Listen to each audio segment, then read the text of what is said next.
तो तत्स्थैर्यार्थम भावना पंच पंच, कि किसी भी कीमत पर क्रोध को सही आकार देना है। आचार्य भगवान जब हम लोग के ऊपर कभी क्रोधित होते थे, कभी मुंह से बोल करके कम डांटते थे, आंखें दिखा करके डांटते थे। ऐसा बड़ी बड़ी आंखें गुरुजी की याद रखिए कैसे दिखाते थे।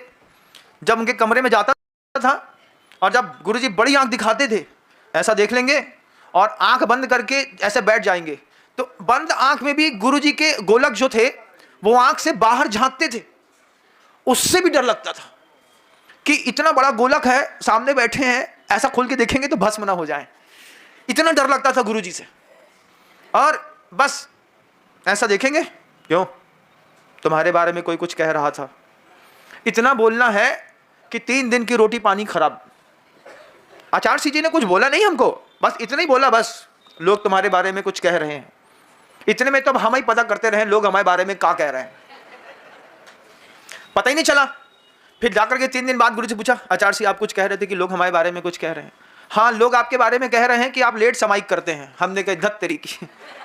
3 दिन तक ऐसा धक्का लगा, लोग हमारे, अब भैया बड़े आचार्यों के सामने कौन किसकी कैसी चुगली कर जाए, क्या बोल जाए, क्या पता चला कि तुम समाइक में लेट बैठते हो।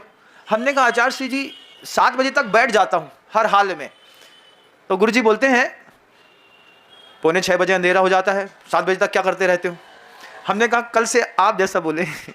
तो उन्होंने इरापद भक्ति में बोला 6:15 बजे तक सब कोई समाइक में बैठ जाएंगे।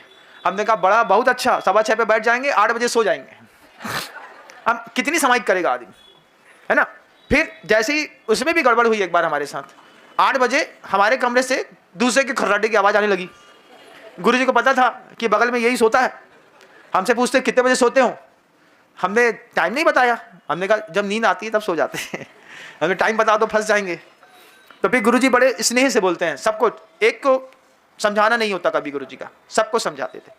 बोलते हैं समाइक कर लीजिए, समाइक करने के बाद एक बार पूरे समय सार का पाठ करना है सारे साधुओं को। उसके बाद पूरा द्रव्य संग्रह और रत कृंडक सावकाचार, 3 पाठ का नियम ले लीजिए आप लोग। एक दूसरे को ऐसा देख रहे थे। 439 गाथाएं समय सार की, 150 सावकाचार की, द्रव्य संग्रह की 50, कुल मिला के जोड़ी तो 550 गाथाएं हो गई, 550 600। फिर आचार्य जी बोलते हैं हाँ कायुसर कर लो तुम लोग सब कुछ अच्छे से, बहुत अच्छे, बड़े प्यार से कायुसर करा दिया। अब फिर बोले गुरुजी 6:15 बजे समाइक में बैठ जाना। जी गुरुजी 6:15 बजे समाइक पे बैठे, 7:30 बजे तक समाइक करी। 7:30 बजे से जो पाठ करना शुरू किया, 9:30 पौने 10 बज गया। बोले हाँ अब आप लोग विश्राम कर सकते हैं। उसके बाद से गुरुजी के कमरे के बगल में उन्हीं लोगों को सोने मिला जो रात में 10 बजे सोने की ताकत रखते थे। ऐसे बच्चों को, शिष्यों को कैसे एक महान आचार्य अपडेट करते हैं, कैसे माइंड मेकअप करते हैं। आज इस बात की खुशी है कि गुरुदेव ने हम लोगों के प्रारंभिक अवस्था के शैशव काल में ही तो ये छोटा सा नियम दे दिया कि समाइक के बाद आपको पूरा पाठ करना है, उसके बाद ही सोना है। हम लोग जब 5 7 8 साधु एक साथ सोते थे और जब देखता था कि कभी मान लीजिए हम अटक गए, कभी कोई बड़े महाराज जी अटक गए, कोई बगल वाला अटक गया, तो एक दूसरे को संभालते हुए गाड़ियां इतनी फ्लो में चलती थी कि 1.25 घंटा 2 घंटा समाइक के बाद कैसा निकलता था पता नहीं चलता।